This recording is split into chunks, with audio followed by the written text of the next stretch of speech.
So do you get an idea of how this hierarchy thing works? Yes? Notice how it gets a little bit messy. In other words, there'll be a few distractions as you go along, but ultimately, if you follow the emotion and you're constantly trying to get something which is the bigger picture, what's the bigger picture? Interacting with others, it's a decent chunk. But what's the bigger picture behind that? What's really driving that? Well, it's getting out of your cave. It's about being pleasant with people and so on. Great. What's the picture behind that? It's to have a pleasant world to live in, to have a positive effect on people. What's the bigger picture behind that? Well, it's so that there's enjoyment and fun, so people can enjoy their life, so I can enjoy my life, right?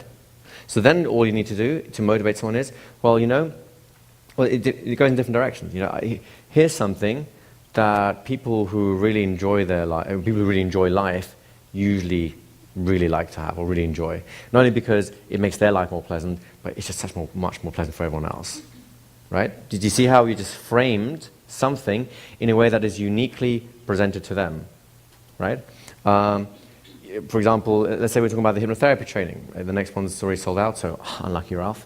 But if we're going to talk about the hypnotherapy, say, look, hypnotherapy really is a way of showing people how to enjoy their life more so you can create a more pleasant environment around yourself.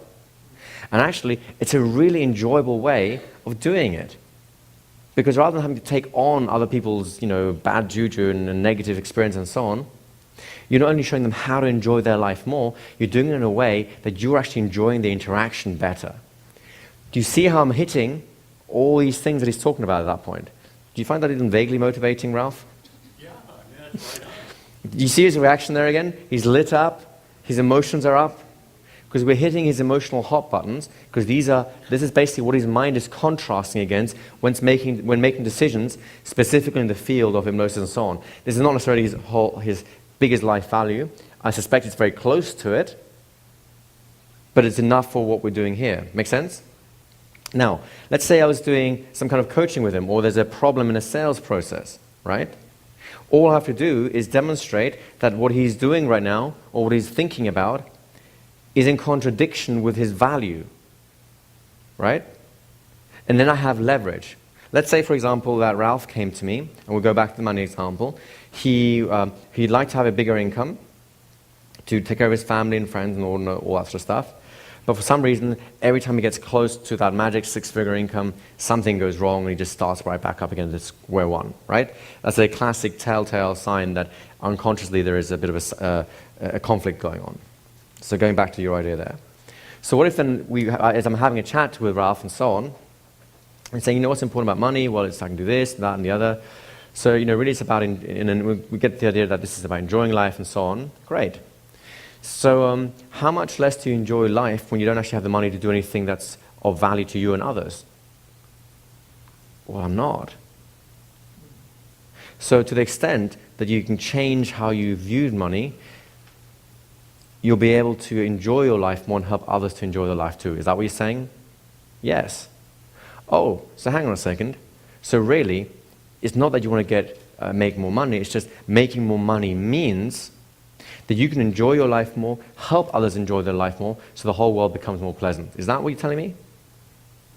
Do you see how I've just reframed his internal conflict using the leverage of his value? Because he can't fight his own value. It's so emotional. It's like having a big red hot button to one of the biggest resources inside of him. So the conflict with the money will evaporate at that point, or is likely to, or it'll bring up something else that we need to handle. Either way, it has to emerge from unconsciousness. Does that make sense?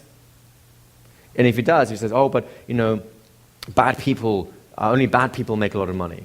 Right? My grandmother used to tell me this, and I can't shake the idea somehow. Great. You still have your leverage. Do bad people help others enjoy their life more, make it more pleasant for them? No.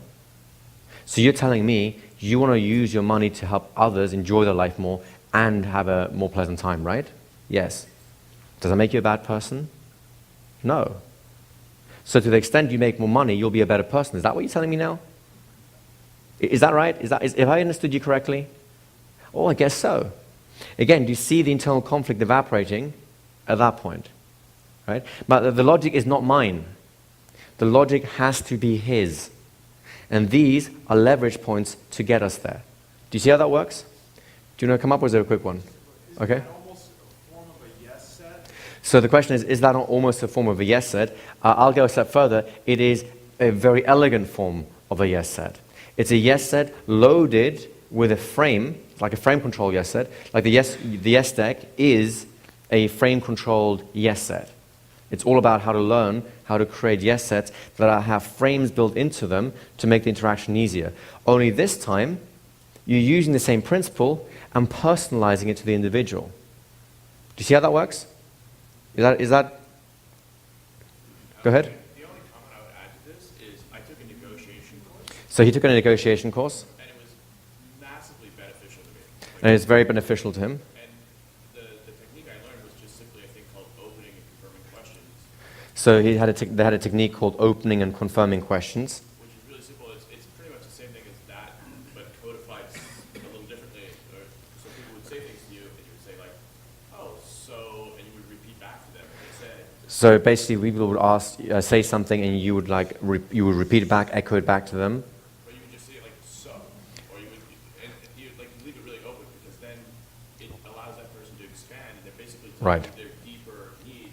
So what he's doing then is he's basically reflecting their own statements back to them with a sort of general open-endedness, so people start adding more to it. You know, for example, let's say we'll use an example we've just been playing with. You know, we've got products in the back of the room, and you might think, oh, it's too expensive, right? We're now in a negotiation, right? So, do you see, borrow the pattern that you're talking about there, if I may? So you think it's too expensive. What do you feel like doing right now?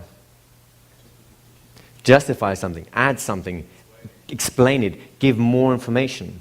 And that's one of the classic ways that you can do this indirectly. Does that make sense? But for the moment, I don't want to confuse the waters too much. I'd like you to just get a very clear sense of getting values, doing it very overtly, so that you can get the process inside your mind. And then when you want to start making it a little bit more covertly, for example, with these questions or by listening to their stories and so on, it becomes a little bit more intuitive. Is that okay with you guys?